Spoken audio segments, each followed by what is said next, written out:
नमस्कार दोस्तों, एक बार फिर से स्वागत है आपके अपने चैनल ज्ञानदीप हिंदी चैनल पर। तो डियर फ्रेंड्स, आज हम बात करेंगे पीएम आवास योजना क्या है? पीएम आवास योजना किन लोगों को मिलेगा इनका लाभ?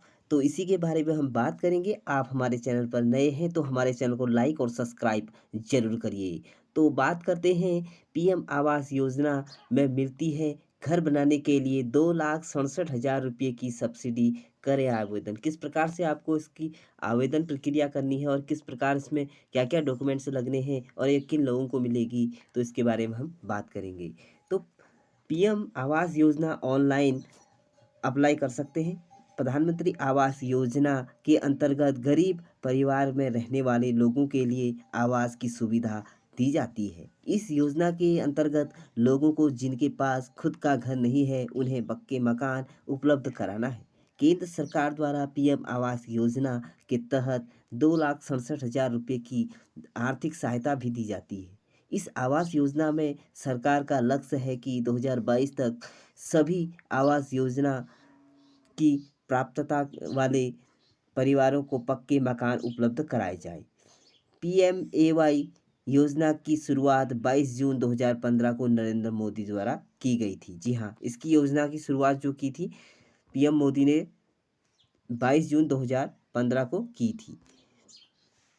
तो इसमें है कि पीएम आवास योजना में अब तक सरकार द्वारा 9,06,067 रुपये की राशि प्रदान की जा चुकी है। आवास योजना के में कई गरीब परिवारों को घर मिला है, जिनसे उन्हें कई सुविधा मिली है। हमारे देश के प्रधानमंत्री नरेंद्र मोदी का सपना है कि पीएमएवाई के तहत देश के हर नागरिक के पास अपना पक्का घर हो, उसे किसी भी प्रकार की कोई परेशानी न हो।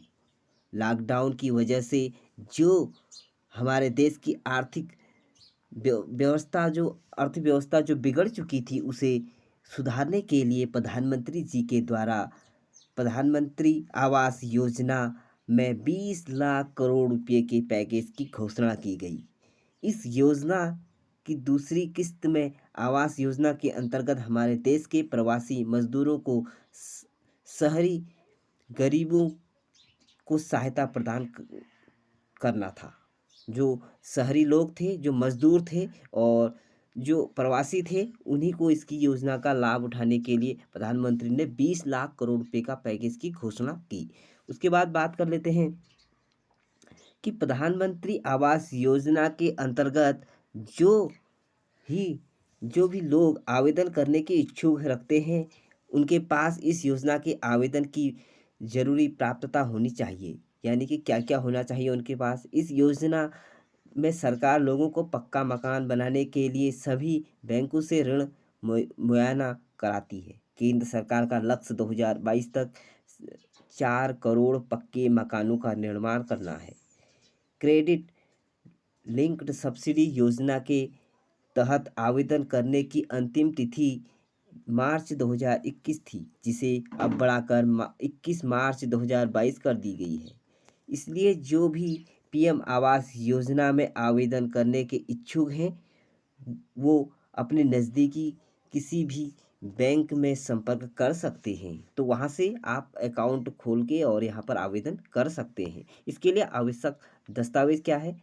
पासपोर्ट फ़ोटो, परिवार के मुखिया का नाम, मोबाइल नंबर, वैध बैंक खाता, खाता नंबर और आधार, क्रेडिट कार्ड या पैन कार्ड आपका होना ज़रूरी है। राशन कार्ड, परिवार की मासिक आय और वर्तमान पता। यह आवश्यक दस्तावेज में आते हैं जो पीएम आवास योजना का लाभ उठाना चाहते हैं। तो इसमें योजना की प्राप्तता क्या-क्या होनी चाहिए, इसके बारे में बात कर लेते हैं। इसमें योजना के अंतर्गत आवेदन करने के लिए आवेदक को भारत का स्थायी निवासी होना चाहिए। आवेदक की उम्र 18 वर्ष या उससे ज़्यादा होनी चाहिए। प्रधानमंत्री आवास योजना के अंतर्गत आवेदक के पास कोई घर नहीं होना चाहिए। पीएमएवाई योजना के आवेदक की परिवार के लिए सदस्य के पास भी घर या प्रॉपर्टी नहीं होनी चाहिए। इसके साथ ही किसी और सरकारी आवास योजना का लाभ आप नहीं ले सकते हो। उसके बाद ही आप इसके प्राप्तता हो सकते हैं। यानी कि आपके पास कोई भी प्रॉपर्टी या सदस्य आपके घर के सदस्य के पास कोई भी सरकारी प्रॉपर्टी नहीं होनी चाहिए। तो यही लोग इस योजना का लाभ उठा सकते हैं। तो इसमें बात कर लेते हैं हम, इसमें क्या-क्या आपको यहाँ पर इसकी प्रक्रिया है, ऑनलाइन की आवेदन करने की प्रक्रिया के बारे में बात कर लेते हैं। इसमें जिस किसी को भी प्रधानमंत्री आवास योजना के अंतर्गत ऋण लेने की प्राप्तता है, वो आवेदन की इस प्रक्रिया में भाग ले सकते हैं। सबसे पहले प्रधानमंत्री आवास योजना की आधारित वेबसाइट पर जाएं। इसमें जो वेबसाइट है उसी पर जाकर इसमें PMAY की वेबसाइट पर जाने के बाद नागरिक मूल्यांकन विकल्प पर क्लिक करें। यहाँ पर क्लिक करना है आपको। वहाँ क्लिक करने के बाद ट्रैक एक्सीडेंट्समेंट स्टेट्स विकल्प चुनें। उसके बाद PM आवास योजना में आपको उक्त विकल्प पर क्लिक करने के बाद फॉर्म मिल जाएगा। अब उस फॉर्म में नाम, पिता का नाम या ID के द्वारा चुनें। जो ID में लिखा हुआ हो उसी को चुनें। इन सभी विवरणों को भरने के बाद सबमिट पर क्लिक करें। उसके बाद आपका फॉर्म भर दिया जाएगा। तो डियर फ्रेंड्स, तो इस PM योजना की तरह जो आपको मैंने योजना बताई, तो इसमें आप लाभ उठा सकते हैं, आप इसके अंतर्गत आते हैं तो डियर फ्रेंड्स, कैसा लगा हमारा यह वीडियो, तो हमारे इस कमेंट बॉक्स में ज़रूर बताइए। और आपको कुछ भी हेल्प या सहायता की ज़रूरत है तो कमेंट बॉक्स में ज़रूर बताइए। तो मिलते हैं आपको इसी तरह की नई नई टॉपिक्स और वीडियो के साथ। तो thank you, bye bye, take care.